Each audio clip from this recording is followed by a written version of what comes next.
여러분 안녕하십니까. 재선 국회의원 출신인 김경재 전 한국자유총연맹 총재가 윤석열 대통령이 부정선거 의혹과 5.18 가짜 유공자 문제 등 핵심 문제를 해결하지 않고 부수적인 문제들만 다루는 행태가 지속된다면 문재인 대통령 이상의 평가를 받을 수 없다라고 경고했습니다. 김경재 전 총재는 1942년 전남 순천 출신으로 순천고등학교와 서울대 정치학과를 졸업했습니다. 김대중 전 대통령이 야당 정치인 시절 그의 미국 망명 생활 등을 적극 도왔던 핵심 중의 핵심 측근으로 고향인 순천에서 15대 국회의원과 16대 국회의원을 지냈습니다. 박지원의 미국 행적 등 박지원이 감추고 싶어하는 과거를 가장 잘 아는 인물 중에 한 명으로 꼽혀 박지원이 상당히 부담을 느끼는 그런 상대로 전해지고 있습니다.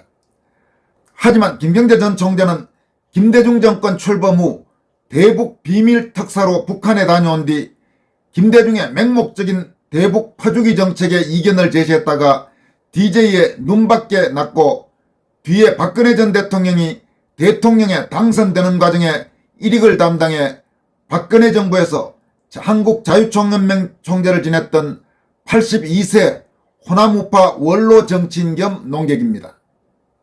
김 전 총재는 최근 종합일간지 스카이데일리 인터뷰를 통해서 윤 대통령에게 부정선거 의혹과 5.18 가짜 유공자 문제 해결을 강도 높게 촉구했습니다. 그는 우리나라가 자유민주주의에서 벗어나도 너무 벗어나 있다. 특히 최근에는 부정선거 문제에 대한 시비가 많은데 자유민주주의의 핵심은 선거다. 그런데 선거에서 공정성이 유지되지 않는다면 선거를 할 필요가 없는 것과 마찬가지다. 그래서 요즘 부정선거와 관련한 문제에 대해 정부에 쓴소리를 하고 있다고 밝혔습니다. 그는 또 대통령 당선 이전에는 부정선거 문제에 대해 열심히 하겠다고 말했던 윤 대통령이 당선 이후엔 아무런 언급조차 없어 국민의 오해를 사고 있다. 개인적으로 의심하고 있지는 않지만 당당하지 못한 태도는 오해를 낳게 된다라고 말했습니다. 김 전 총재는 또 40총선과 관련해 40총선에서 58명의 국민의힘 후보가 본선에서 이겼으면서도 사전투표 때문에 떨어졌다. 당초엔 52명이었으나 조사를 해보니 58명까지 늘어났다고 주장했습니다. 그는 이번 인터뷰에서는 지난 4.15 총선과 관련된 언급은 하지 않았지만 그동안 2020년 4.15 총선이 여러 모든 증거로 볼 때 부정선거 의혹이 대단히 짙다고 여러 차례 강조해오기도 했습니다. 김경재 전 총재는 이런 부정선거 문제를 윤 대통령이 해결하지 않으면 한국의 민주주의는 고비를 넘기지 못할 것이라고 경고했습니다. 현 시점이 한국 민주주의의 마지노선이라는 평가도 했습니다. 그는 또 우리 국민이 민주주의를 올바른 방향으로 나아가게 할 충분한 자질을 갖고 있다고 생각한다고 말하기도 했습니다. 김 전 총재는 또 이번 인터뷰에서 또 한 가지 윤석열 대통령이 놓치고 있는 우리나라의 핵심 문제 가운데 스카이데일리가 보도했던 5.18 가짜 유공자 문제가 있다. 부정선거 문제는 윤석열 대통령에게도 민감한 문제이면서 시시비비를 가려봐야 하는 만큼 5.18 가짜 유공자 문제부터 해결하는 것이 급선무라고 강조했습니다. 그는 자신은 지금도 광주 망월동에 묻혀있는 사람들을 위대한 영웅이라고 생각한다. 하지만 전혀 관계없는 사람들이 유공자 명단에 올라있는 것은 부조리한 것이다. 국가보훈처가 국가보훈부로 승격된 만큼 5.18 가짜 유공자 문제를 보훈부가 관장하도록 해야 한다.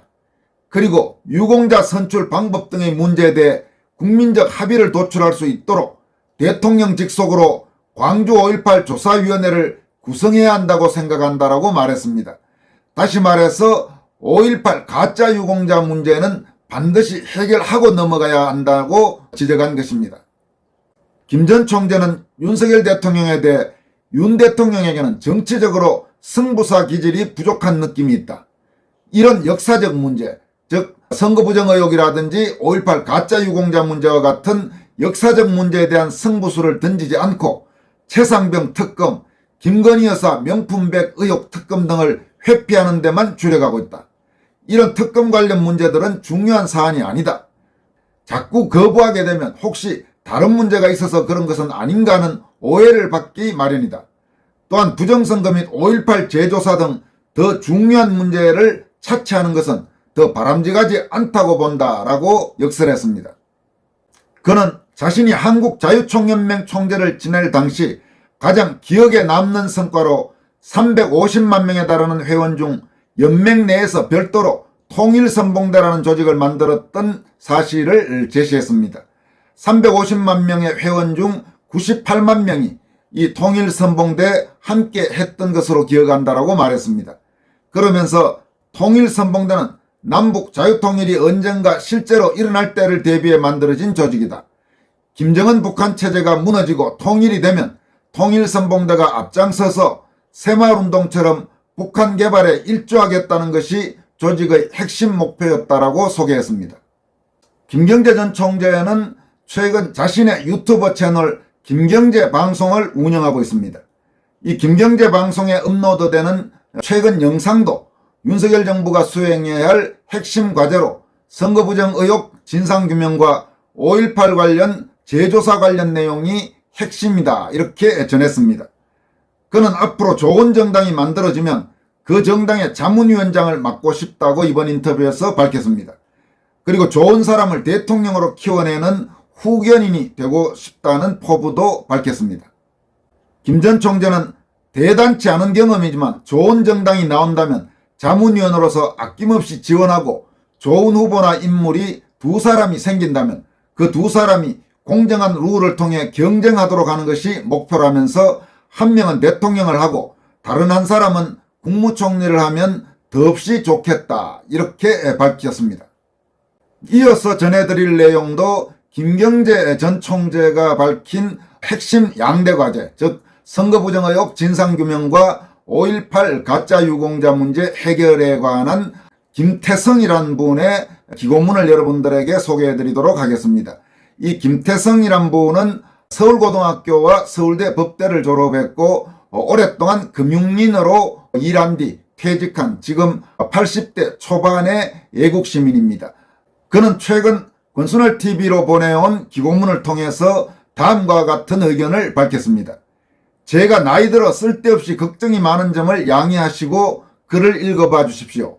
지금 우리나라에서 중요하고 시급히 해결해야 할 과제는 5.18 광주 사태로 인한 유공자 문제와 부정선거 수사 및 공정선거 시행이 아니겠습니까? 5.18 유공자들의 특혜는 엄청납니다. 특히 문제는 유공자들이나 자녀들이 국가공무원 시험에서 5%나 10%의 가산점을 받는답니다. 그래서 검찰, 경찰, 일반 공무원, 판검사 등 사법공무원, 선관위 직원 등 모든 공무원 시험에서 5.18 유공자 및 자녀들은 가산점을 받아 대거 공무원이 되어 이 나라의 모든 공적 기관에 이자들이 퍼져 있는 듯합니다. 특히 판사, 검사, 경찰 등 치안 담당과 사법 분야에 가산점을 받은 자들 대부분 호남 출신이 있으니 나라의 치안과 정의로 수사 및 재판이 이루어지겠습니까? 스카이데일리의 5.18 특별판을 보면 기가 찹니다. 5.18 가짜 유공자들이 정치인 339명 중 91%가 가짜, 언론인 181명 중 135명이 가짜, 문화예술계 179명 중 160명이 가짜, 교육계는 309명 중 254명, 종교인은 67명 중 57명이 가짜라고 보도했습니다. 정말 말문이 막힙니다. 이 지경이 되도록 그동안 국힘당 정치인들과 윤석열 대통령은 뭘 했습니까? 더욱 놀라운 건 유공자 선정을 광주시장이 하고 국가보훈부는 선정에 관여도 못하고 그대로 유공자로 인정하고 특혜를 준답니다. 더욱이 기존 유공자가 인후 보정하면 새로 유공자가 되어 지금도 유공자가 계속 늘어난다지요. 이런 엉터리 유공자 선정이 어디 있으며 이런 불공정한 유공자 선정이 어디 있습니까? 라고 한탄했습니다. 그는 이어서 다음과 같이 밝히고 있습니다. 헌법 제11조엔 모든 국민은 모든 영역에서 차별받지 않아야 하고 사회적 특수계급은 인정되지 않는다고 규정되어 있습니다. 5.18 유공자법 및 시행은 명백한 위헌입니다. 국가 원수인 대통령은 이런 위헌적인 5.18 특별법을 국민들에게 알리고 법의 폐지와 특혜 환수를 선언해야 합니다. 그러나 윤 대통령은 5.18법과 시행의 반헌법성에 대해서는 언급을 안하고 오히려 5.18을 찬양하며 헌법에도 넣겠다니 도대체 윤석열 대통령은 어떤 사람인지 알 수 없습니다. 그리고 5.18 가산점 받아 선관위에도 대거 들어온 호남 출신 공무원들이 언제부터인지 선거에 전산기계를 도입하여 부정선거를 자행해온 것으로 믿습니다. 5.18이 전라도에서 발생했고 5.18 유공자도 대다수가 호남인들이고 이들이 대거 선관위에 진입했으니 이 자들은 태생적으로 민주당 지지자들입니다. 저는 이제 알겠습니다. 정치계, 언론계 등 나라의 모든 분야에 5.18 유공자들이 퍼져 있고 이 자들은 수십 년 전부터 각종 특혜를 받고 있으니 이 자들은 5.18의 위헌성과 부정선거에 관해 침묵하고 보도와 방송을 안 하는 것입니다. 세계 어느 나라가 이렇게 정의가 사라지고 타락할 수 있을까요? 이런 강고한 부정과 부패한 연대를 허물고 새로운 나라를 만들 수 있는 사람과 세력들이 나와야 하는데요. 울분에 차 있는 한 노인으로서 답답하며 글을 써보았습니다. 이렇게 서울고와 서울대 법대를 졸업하고 금융계에 오래 몸담았던 올해 80대 초반의 김태성님이 권순알TV의 현 시국과 관련해서 특히 5.18 유공자 문제, 5.18 특혜 문제, 그리고 선거부정 의혹 문제 등과 관련된 의견을 보내왔습니다. 김경재 전 한국자유총연맹 총재의 인터뷰도 그렇고 김태성님의 기고문도 그렇고 서로 연결되는 흐름들이 있습니다. 뭔가 지금 한국 사회에 풀어야 되는 중요한 과제인데 풀리지 않고 있는 문제에 대한 각계 원로들 두 분 다 80대 초반입니다. 김경재 전 총재는 서울대 정치학과를 졸업하고 정치권에 오래 몸담았고 또 김태성님은 서울대 법대를 졸업해서 금융계에 오래 몸담았던 한국 사회에서 그래도 거의 최고 수준의 엘리트들이 한국 상황을 지금 걱정하면서 인터뷰를 하거나 혹은 기고문을 통해 밝힌 내용을 여러분들에게 소개해드렸습니다. 지금까지 권순알TV였습니다. 고맙습니다.